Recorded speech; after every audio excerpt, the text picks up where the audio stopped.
আসসালামু আলাইকুম রহমতুল্লাহ। সাইমুম সিরিজের 51 নম্বর বই আজকে আমরা শুরু করছি। 51 নম্বর বইয়ের নাম প্যাসিফিকের ভয়ঙ্কর দ্বীপে। চলুন শুরু করা যাক। ইয়াং ম্যান, তুমি যা বলছো তার সরল অর্থ হলো কোনো অ্যাটল দ্বীপে বাইরে থেকে সহজে দেখা যায় না এমন কোনো স্থাপনা গড়ে তোলা সম্ভব কি না। এর সরল উত্তর হলো সম্ভব নয়। কারণটা দেখো, একটা অ্যাটলে কি থাকে? চারদিকে সংকীর্ণ অথবা কিছুটা প্রশস্ত ভূমিসীমানা। এই ভূমিসীমানার মাঝখানে থাকে লেগুন। লেগুনের নিচে থাকে কোরাল লাইমস্টোনের সলিড বেজ। এই বেজটা ধীরে ধীরে এখানে উঠে এসেছে সাগরের ফ্লোর থেকে। পানির নিচে অ্যাটলের এই সলিড বেজের চারিদিকের দেয়াল নানা রকমের হতে পারে।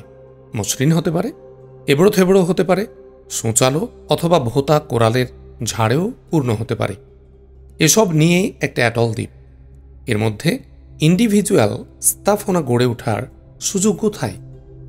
কথাগুলো বলছিল ইজি চেয়ারে শোয়া শুভ্রকেশ, শুভ্রভ্রুর একজন বৃদ্ধ। মুখের চামড়াও তার অনেক কুচকানো। উজ্জ্বল সোনালি চেহারায় তার চোখ দুটি খুবই সজীব ও তীক্ষ্ণ। বৃদ্ধের নাম অধ্যাপক টেপোয়া তাতিহিতি। তাহিতি বিশ্ববিদ্যালয়ের ওসেনিক ল্যান্ড সায়েন্সের সাবেক অধ্যাপক। গোটা প্রশান্ত মহাসাগর এলাকায় এ বিষয়ে সে অদ্বিতীয় বিশেষজ্ঞ। দুনিয়াজোড়া তার নাম। বিশ্ববিদ্যালয়ের অধ্যাপক হওয়ার সাথে সাথে সে প্যাসিফিক আইল্যান্ড ইনস্টিটিউটের প্রধানও। অধ্যাপক টেপোয়া মারেভার বাবার শিক্ষক, আবার তার পারিবারিক বাড়ি আরুতে। এই কারণে মারেভাদের ঘনিষ্ঠ পারিবারিক সম্পর্ক আছে অধ্যাপক টেপোয়া তাতিহিতির পরিবারের সাথে। মারেভা আহমাদ মুসাকে নিয়ে এসেছে অধ্যাপক টেপোয়ার কাছে। অ্যাটল দ্বীপগুলোর কম্পোজিশন সম্পর্কে আহমাদ মুসা জানতে চায়, আর জানতে চায় অ্যাটলগুলোতে কোনো গোপন স্থাপনা কিভাবে গড়ে উঠতে পারে। আহমাদ মুসা তার মাল্টি ওয়েব মনিটরে পাওয়া SMS মতুতুঙ্গা দ্বীপ থেকে এসেছে এটা নিশ্চিত হবার পর ভেবে কুল কিনারা পাচ্ছে না। ছোট এই দ্বীপের কোথা থেকে তার কাছে SOS বার্তা এলো। চারদিকে ঘুরে এসে মতুতুঙ্গা দ্বীপটাকে দেখেছে। তাছাড়া কম্পিউটারে দ্বীপটার স্যাটেলাইট ইমেজ সে পরীক্ষা করেছে। এতে উপরের সারফেস ছাড়াও দ্বীপটির পানির তলের বেজটাকেও সে ঘনিষ্ঠভাবে দেখেছে, কিন্তু প্রশ্নের উত্তর মেলেনি। এ অবস্থায় মারেভা তাকে নিয়ে এসেছে অধ্যাপক টেপোয়ার কাছে। অধ্যাপক টেপোয়া আরুতে তার পৈতৃক বাড়িতে অবসর জীবনযাপন করছেন। সারা জীবন ধরে সমৃদ্ধ করে তোলা পৈতৃক পাঠাগারে পড়াশোনা, বাড়ির চারদিকের বাগানের টুকিটাকি পরিচর্যা ও বাগান ঘুরে বেরিয়েই তার সময় কেটে যায়। আজ খুশি হয়েছে সে আহমাদ মুসাদের পেয়ে। অধ্যাপক টেপোয়া তাতিহিতির কথা শেষ হতে আহমাদ মুসা বলল, কিন্তু স্যার, আমি নিশ্চিত একটি অ্যাটলে গোপন স্থাপনা আছে এবং সেখানে মানুষও আছে। যদি এটা সত্য হয় তাহলে গোপন স্থাপনা কিভাবে গড়ে উঠল? তুমি যদি শব্দ ব্যবহার করেছ, কিন্তু এই যদিটাকে সত্য বলে নিশ্চিত হচ্ছ কেমন করে? ইয়াংম্যান বলল অধ্যাপক। স্যার, আমি ওই দ্বীপের এক স্থান থেকে একটি SOS বার্তা পেয়েছি, বলল আহমাদ মুসা। তুমি কি করে নিশ্চিত হচ্ছ SOS বার্তাটা ওই অ্যাটল থেকে এসেছে? বলল অধ্যাপক। আহমাদ মুসা তার অঙ্কের বিবরণ দিয়ে বলল, আমার হিসাবে কোনো ভুল হয়নি স্যার। অধ্যাপক টেপোয়া মাথা নেড়ে বলল, ইয়াংম্যান, অঙ্ক তোমার ঠিক আছে, কিন্তু অ্যাটলে গোপন স্থাপনা কোত্থেকে আসবে সে অঙ্ক তো মিলছে না। আহমাদ মুসা ভাবছিল, বলল, স্যার, অ্যাটলের কোরাল স্টোন বেজ যা সাগরের ফ্লোর থেকে উঠে এসেছে তাকে সবসময় সলিড হতে বাধ্য? দেয়াল ঘেরা ঘরের মতো ফাঁপা হয়ে উঠতে পারে না তো? এভাবে তা কি লেগুনের ফ্লোরের নিচে কোনো স্থাপনা করার সুযোগ সৃষ্টি করতে পারে না? আহমাদ মুসার প্রশ্ন শুনে অধ্যাপক ইজি চেয়ারে গা এলিয়ে দিল, সঙ্গে সঙ্গে কোনো উত্তর দিল না। তার চোখ বুজে গিয়েছিল, ভাবছে সে। একসময় চোখ খুলল অধ্যাপক, সোজা হয়ে বসল, তাকালো আহমাদ মুসার দিকে, বলল, ইয়াংম্যান, তুমি কি বলতে চাচ্ছ আমি বুঝেছি। স্রষ্টার সৃষ্টি বড় বিচিত্র, এর কতটুকুই বা আমরা জানি। এখানে সম্ভব অসম্ভবের সীমারেখা টানা যায় না। অতএব তুমি যা বলছো তা থাকতে পারে, নাও থাকতে পারে। বিজ্ঞানের কথা যদি বলো তাহলে বলবো কোরাল স্তরের বৈচিত্র্যময় গঠনের ব্যাখ্যা বৈজ্ঞানিক মাপযোগ থেকে পাওয়া যাবে না। এগুলো মহান স্রষ্টার ইচ্ছার সৃষ্টি। তুমি অ্যাটলের বেজ কোরাল স্টোন ওয়ালকে যেমন ফাঁপা হওয়ার কথা বলছো, তা স্রষ্টার ইচ্ছার আওতার বাইরে নয়। বলে থামল অধ্যাপক। হঠাৎ তার মুখে ভাবনার একটা ছাপ ফুটে উঠল। তার সাথে সাথে তার ঠোঁটে দেখা গেল এক টুকরো হাসিও। তাকালো সে মারেভার দিকে, বলল, মারেভা, তোমার নিশ্চয় মনে আছে জগতেশ্বরী এবং প্রথম মানবী হিনা, প্রিন্স হেসানা হোসানা এবং সাগর কন্যা ভাইমিতি সাবানুর কাহিনী। এই কাহিনীতে আছে প্রিন্স হেসানা হোসানার প্রতি সদয় জগতেশ্বরী হিনা পাগল প্রেমিক প্রিন্সকে তার প্রেমিকা ভাইমিতি সাবানুর সাথে দেখা করিয়েছিল পানির তলে অ্যাটলের এক প্রাসাদে। অ্যাটলের পানির তলে মানে অ্যাটলের বেজ এলাকায় যে প্রাসাদ থাকতে পারে, তাহিতি এলাকার এই কাহিনীতে সেটার একটা প্রমাণ পাওয়া যায়। অধ্যাপক থামতে আহমাদ মুসা বলে উঠল, কাহিনীটা কি স্যার? রূপকথা যেমন হয়, এই কাহিনী এক কাহিনী। এটা পমারে রাজবংশের এক রাজপুত্রের কাহিনী। বলে একটু থামে অধ্যাপক, তারপর তাকালো মারেভা মাইমিতির দিকে, বলল, মারেভা, তুমি জানলে, কাহিনীটা বলো। মারেভার মুখ লাল হয়ে উঠল। এক ছোপ লজ্জায় সে ঢেকে দিল তার চোখ মুখ। সে মাথা নিচু করল। হাসল অধ্যাপক, বলল, ঠিক আছে, আমিই বলছি। বলে শুরু করল অধ্যাপক। অষ্টাদশ শতকের প্রথমার্ধে ইউরোপীয়দের আগমন শুরু হয় প্রশান্ত মহাসাগরীয় অঞ্চলে, কিন্তু তার আগে কয়েক শতাব্দী ধরে প্রশান্ত মহাসাগরীয় দ্বীপাঞ্চলে অনেক রাজবংশের উত্থান ঘটে। তাহিতিতেও এমন একটি রাজবংশ কয়েক শতাব্দী রাজত্ব করেছে। তাহিতির পমাতে রাজবংশ এদেরই উত্তরসূরি। ওই রাজবংশের নামও এখন জানা নেই। সে অজানা বংশের এক রাজপুত্র ছিল হেসানা হোসানা, যার অর্থ সুন্দর ও শক্তির রাজমুকুট। এই সুন্দর রাজপুত্রের শখ ছিল সাগরে ঘুরে বেড়ানো। মাঝে মাঝেই তার নির্দেশ যাত্রা হতো সাগরে। দিন রাত সপ্তাহ গড়িয়ে যেত, সে বাড়িতে ফিরত না। এ দ্বীপ থেকে সে দ্বীপ, এ অ্যাটল থেকে সে অ্যাটলে ঘুরে বেড়াত। তার পাল তোলা সাগর জয়ী সুদৃশ্য রাজকীয় বোটে একাই ঘুরে বেড়াত সে। একদিন এক জ্যোৎস্না গলানো সুন্দর রাতে তার বোট নোঙ্গর করা ছিল এক অ্যাটলের তীরে। বোটের ডেকে বসে সে তন্ময় হয়ে উপভোগ করছিল জ্যোৎস্না প্লাবিত সাগরের নীরব নিঝুম সৌন্দর্য। এ সময় পূব সাগরের বুক থেকে উঠে আসে একখণ্ড কালচে রক্তিম মেঘ। শুরু হয় প্রবল ঘূর্ণি। সে ঘূর্ণিতে তলিয়ে যায় তার বোট। সেও ছিটকে পড়ে যেন কোথাও থেকে। নিজেকে হারিয়ে ফেলে সে। নিজেকে আবার ফিরে পেয়ে যখন সে চোখ খুলে, তখন সে দেখে সুসজ্জিত ঘরের অসম্ভব সুন্দর এক নরম বিছানায়। চোখ ঘুরাতে গিয়ে তার চোখ পড়ে পাশেই সুন্দর আসনে বসা নীল বসনা নীল নয়না এক অপরূপ সুন্দরের উপর। তার সাগর নীল রাজকীয় পোশাকের উপর তার সাগর নীল দোপাট্টা মাথা থেকে কপাল পর্যন্ত নেমে এসেছে। চাঁদের মতো মুখটি শুধু তার খোলা। চাঁদে তো কলঙ্ক আছে, কিন্তু তার দুদালতা মুখে কোনো কলঙ্ক নেই। রাজপুত্রের চোখ যেন বাধা পড়ে গেল তার মুখে। চোখ সরাতেই পারল না। পলপল করে সময় বয়ে গেল। দৃষ্টি ক্লান্ত হয়ে পড়ল, তবু পলক পড়ে না চোখে। নীল নয়না সুন্দরী তার চোখ সরিয়ে নিল, ঠোঁটে এক টুকরো হাসি টেনে বলল, শাহজাদা, আপনি এখন সুস্থ। আপনার বোটও ঠিক হয়ে গেছে, সেটাও তৈরি। আপনি ইচ্ছে করলে এখনই উঠতে পারেন। রাজপুত্র তখনও তার চোখ সরাতে পারেনি। সুন্দরীর কথাগুলো তার কানে যেন অমৃত ঢেলে দিল। তাহিতি ভাষায় এমন শুদ্ধ মিষ্টি উচ্চারণ আগে সে শোনেনি। সুন্দরীর চোখ ঘুরে এলো আবার রাজপুত্র হেসানা হোসানার মুখের উপর। আবার আটকা পড়ে গেল দুই জোড়া চোখ। সুন্দরীর চোখে মুখে ফুটে উঠল সলাজ হাসি। সে মুখ নিচু করল, বলল, তাহলে শাহজাদা, আরও একটু বিশ্রাম করুন। উঠতে যাচ্ছিল সুন্দরী। রাজপুত্র বলল, আমি কোথায় রাজকন্যা? সুন্দরী মিষ্টি হাসল, বলল, আমি রাজকন্যা নই, আমি বলতে পারেন সাগর কন্যা। আপনি অ্যাটল রাজ্যের এক প্রাসাদে, মানে অ্যাটলের এক নিবাসে। যাবার জন্য উঠে দাঁড়ালো সুন্দরী। রাজপুত্র হেসানা বিছানায় উঠে বসল, বলল, আপনার নাম কি? সুন্দরী তার নিচু মুখ না তুলেই বলল, আমি ভাইমিতি সাবানু।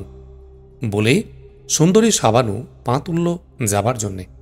রাজপুত্র নিজেকে প্রকাশ করার জন্য মরিয়া হয়েই বলল, আমি যদি না যেতে চাই, আমি যাব না।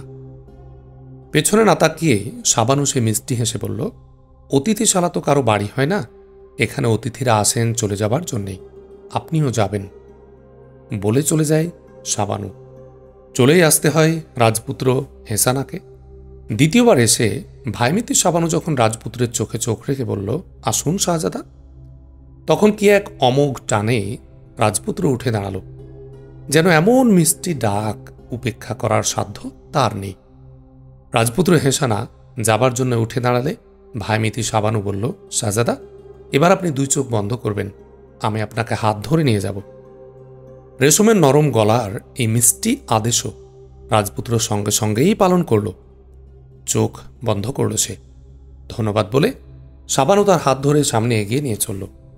শাবানুর সংস্পর্শে রাজপুত্র হেসানার দেহের প্রতিটি পরমাণু যেন জেগে উঠল, শিহরিত হল।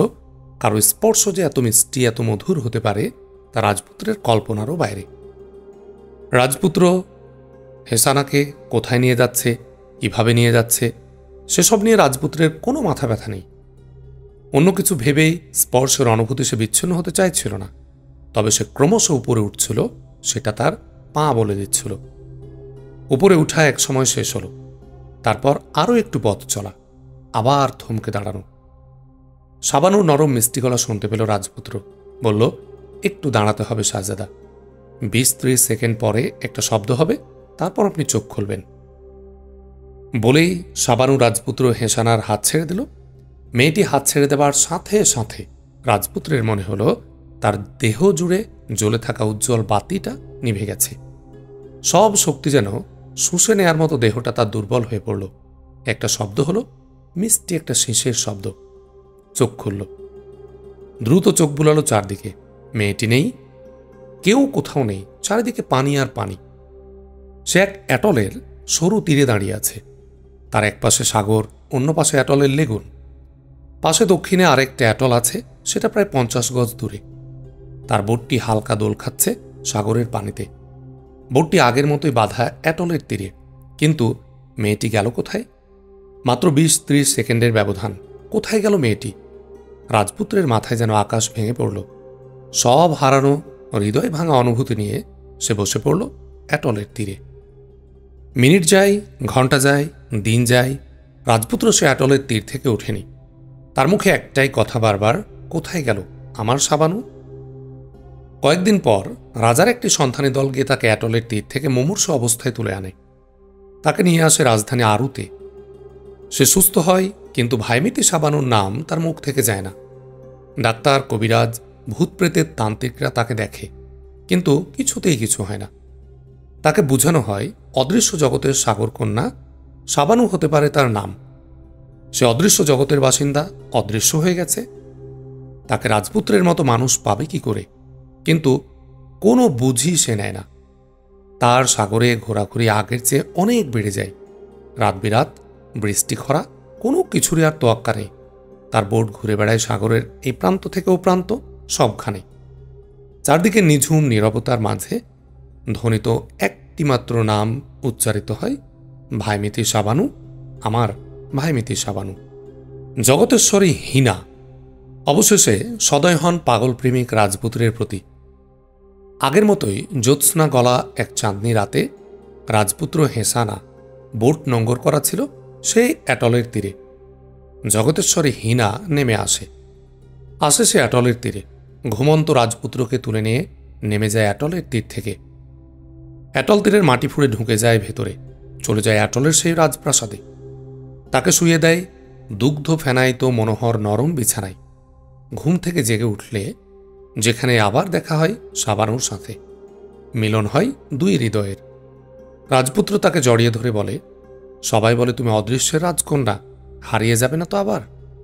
অদৃশ্য থেকে হাসেন জগতেশ্বরী হীনা। রাজপুত্রের উদ্দেশ্যে তার কণ্ঠ ধ্বনিত হয়, না রাজপুত্র, শাবানু মায়া নয়, মানবী, তাই তো তোমাদের মিলন হল।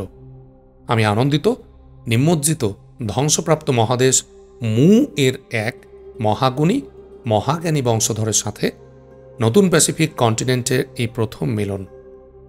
কাহিনীর এখানেই শেষ। তবে আরও কথা প্রচলিত আছে। রাজপুত্র নাকি এরপর গোপনে আসত রাজধানীতে, ঘুরে বেড়াতো সাগরে ভাইমিতি শাবানুদের নিয়ে। কাহিনীর শেষ অংশ নাকি সেই জানিয়ে গেছে সবাইকে।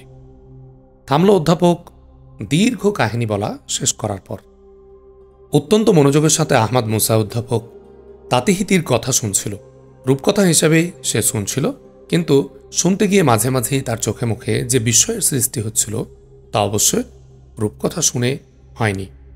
অধ্যাপক থামতে আহমদ মুসা বলল, স্যার, আপনার কাহিনী রূপকথা হলেও বাস্তবতার কিছু উপাদান তার মধ্যে আছে যা আমার কাছে সত্যিই বিস্ময়কর লাগছে। যেমন? বলল অধ্যাপক। যেমন এই যে অ্যাটলের অবস্থানরত অবস্থায় রাজপুত্র ঝড়ের কবলে পড়া, সংজ্ঞা হারিয়ে অ্যাটলের প্রাসাদে যায়, সে অ্যাটল থেকে আবার তাকে ঘুমন্ত অবস্থায় সে অ্যাটল প্রাসাদে নিয়ে যাওয়া হয়। 2, অ্যাটলের প্রাসাদ থেকে রাজপুত্র সাবানুর হাত ধরে বেরিয়ে এসেছিল ঊর্ধ্বমুখী এক পথে বা সিঁড়িপথে। 3, সংজ্ঞা হারিয়ে যে অ্যাটলের যেখান থেকে অ্যাটলের প্রাসাদে নিতে হয়েছিল সেই অ্যাটলের সেখানে এসে ওঠে। 4, সাবানু রাজপুত্রকে অ্যাটলের তীরে পৌঁছে দিয়ে ফেরার জন্য 20-30 সেকেন্ড সময় নিয়েছিল। সে সময় রাজপুত্রকে তার চোখ বন্ধ রাখতে হয়েছিল। 5, জগতেশ্বরী হীনা ভাইমিতি সাবানুকে মানবী বলেছে। এবং 6, কাহিনীতে রাজপুত্রের নাম হোসানা শব্দ এবং কথিত সাগরকন্যার নামের সাথে সাবানু শব্দটি বিস্ময়কর এক বাস্তবতার ইঙ্গিতবহ, বলল আহমদ মুসা। অধ্যাপক তাঁতিহিতি ভ্রু কুঞ্চিত করে খুব অভিনিবেশ সহকারে আহমদ মুসার কথা শুনছিল। আহমদ মুসার কথা শেষ হবার পরও ভাবল, বলল, বৎস, তুমি বলতে যাচ্ছ কাহিনীটা রূপকথা হলেও বাস্তবতার এই উপাদানগুলো তার মধ্যে আছে? এই উপাদান মানে এই বিষয়গুলো তুমি কি অর্থ করছো তা একটু বুঝিয়ে বলতে হবে তো ইয়াংমান। অবশ্যই স্যার। প্রথমে একই স্থান থেকে প্রথমবার ও দ্বিতীয়বার অ্যাটল থেকে রাজপুত্রকে নেয়ার কথা বলি। স্থানকাল পাত্র সবই রূপকথা হলে এমনটা নাও হতে পারত। জগতেশ্বরী হীনা যে কোনো স্থান থেকে রাজপুত্রকে অন্য যে কোনো স্থানে সাগরকন্যা সাবানুর সাথে দেখা করিয়ে দিতে পারত। তা করা হয়নি। একই স্থান থেকে একই অ্যাটল প্রাসাদে নিয়ে গেছে। এর অর্থ আমি এটা করতে পারি, সেই অ্যাটল প্রাসাদটি সেই অ্যাটলেই বা পাশের কোনো অ্যাটলেই হবে। দ্বিতীয় বিষয়টি যে অর্থ আমি করতে চাই তা হল, কাহিনীটা শুধু রূপকথা হলে সাবানু রাজপুত্রকে ঊর্ধ্বমুখী হাঁটার কষ্ট দিয়ে অ্যাটলের প্রাসাদ থেকে বাইরে নিয়ে আসত না, উড়াল দিয়ে বা সাঁ করে মাটি ভেদ করে উপরে তুলে আনত। রূপকথায় এটাই হয়। দ্বিতীয়ত, ক্রম ঊর্ধ্বমুখী পথ বা সিঁড়িপথ দিয়ে রাজপুত্র ভাইমেতি সাবানুর হাত ধরে উপরে উঠে এসেছে। আন্ডারগ্রাউন্ড কোনো স্থান থেকে এমন পথ ধরে উপরে উঠে আসাটাই বাস্তবতা। এর অর্থ এ হতে পারে, অ্যাটলের প্রাসাদ বা নিবাস বাস্তবেই অস্তিত্ববান, মানে এর অস্তিত্ব রয়েছে। তৃতীয় বিষয়, অর্থাৎ অ্যাটলের যেখান থেকে সাবানু সংজ্ঞাহীন রাজপুত্রকে নিয়ে গেছিল ঠিক সেই স্থানেই তাকে ফিরিয়ে আনা প্রমাণ করে ঊর্ধ্বক্রমমুখী বা ক্রমনিম্নমুখী ওই পথেই ভাইমিতি সাবানু তাকে নিয়ে গেছিল। আবার ওই পথেই তাকে ফিরিয়ে আনতে হয় রাজপুত্রকে, এবং সেটা স্বাভাবিকভাবে একই স্থানে হয়। রূপকথার এমন বাস্তবতার নিয়মে বন্দী থাকে না। এক নিমেষে পাতাল থেকে আকাশে ওঠা রূপকথার চরিত্র। আপনার রূপকথায় এমনটা হয়নি। এখানে রূপকথার নায়িকা সাবানুকে উপরে উঠার জন্য ক্রম ঊর্ধ্বমুখী পথ এবং পা ব্যবহার করতে হয়েছে। আমি মনে করছি অ্যাটল থেকে উপরে উঠার পথ ও অ্যাটলের প্রাসাদ দুয়েরই অস্তিত্ব রয়েছে। চতুর্থত, এ অস্তিত্বের আরও একটা বড় প্রমাণ হল, সাবানু রাজপুত্রকে প্রাসাদ থেকে অ্যাটলের তীরে পৌঁছে দিয়ে বলেছিল 20-30 সেকেন্ড চোখ বন্ধ রাখতে, বলেছিল একটা শব্দ শোনার পর চোখ খুলতে। কেন বলেছিল এটা? বলেছিল ভাইমিতি চলে যাবার সুযোগ সৃষ্টির জন্যে। এ সময়ের মধ্যে চলে গিয়েছিল সে। সাবানু অশরীরে কোনো সাগরকন্যা হলে তার চলে যাবার জন্যে 20-30 সেকেন্ডের প্রয়োজন ছিল না, এক মুহূর্তই যথেষ্ট ছিল। সে অশরীরী কেউ ছিল না বলেই তার সময়ের প্রয়োজন।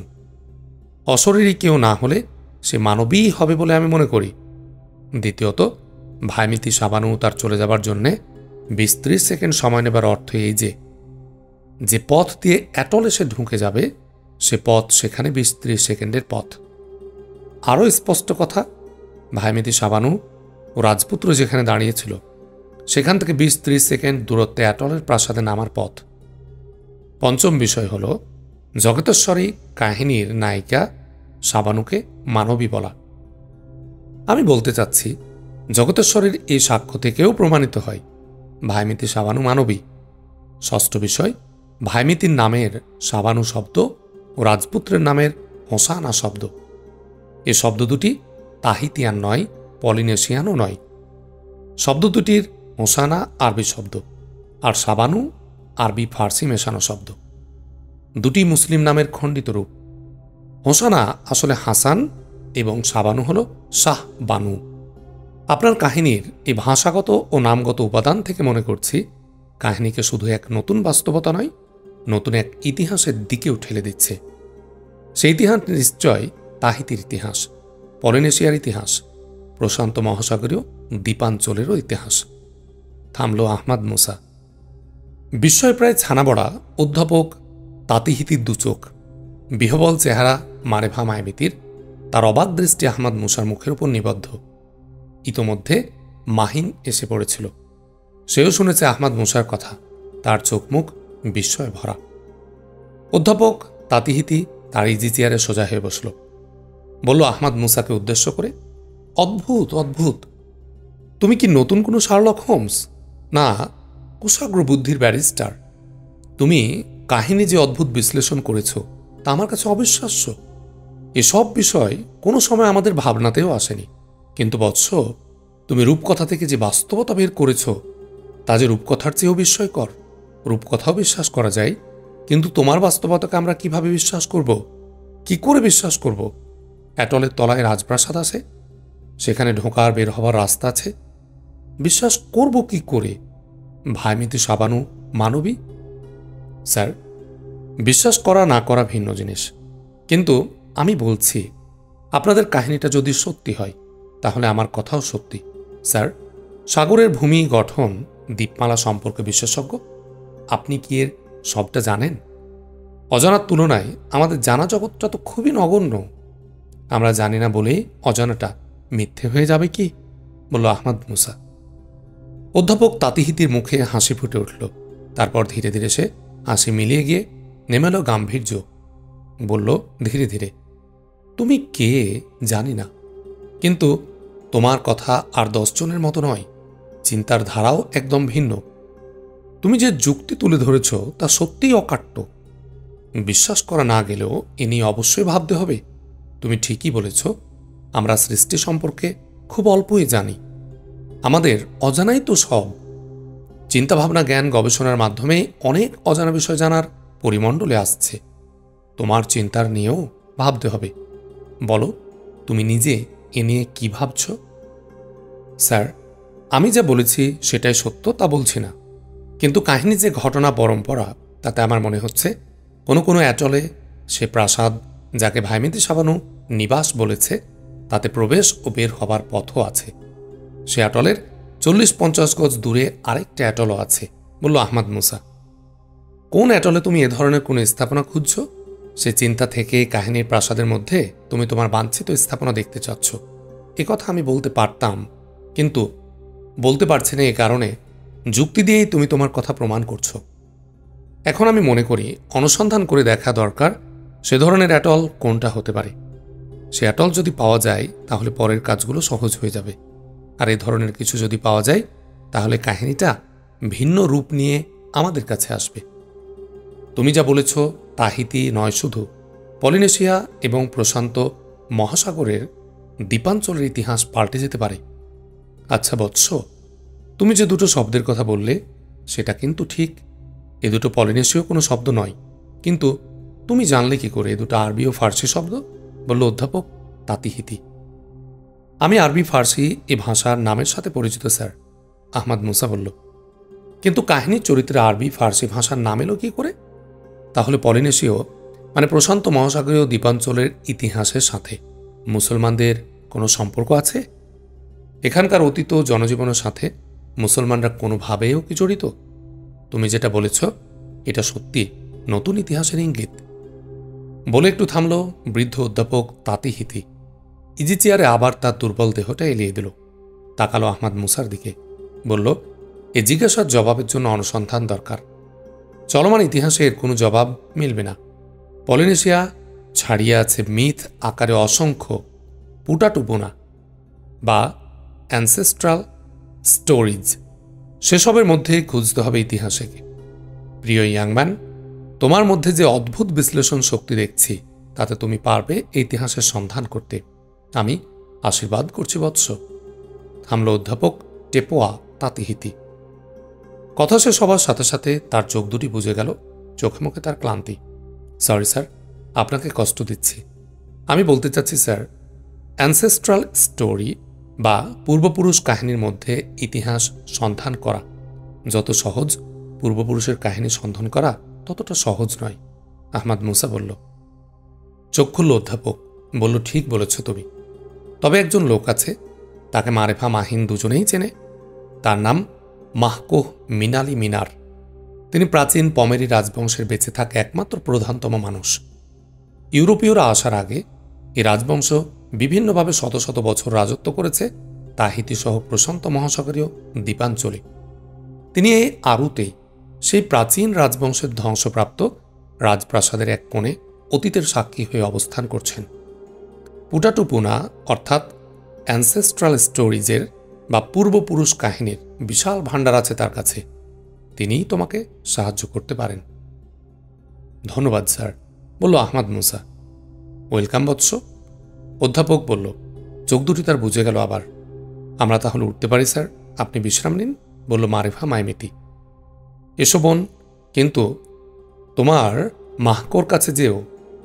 আমারও খুব আগ্রহ এই কাহিনীটা জানার, অধ্যাপক বলল। অধ্যাপক তাতিহিতির কাছ থেকে বিদায় নিয়ে আহমদ মুসারা বেরিয়ে এলো। বেরিয়েই মাহিন বলল, স্যার, আপনি কি ফাদার মাহকোর কাছে যাবেন?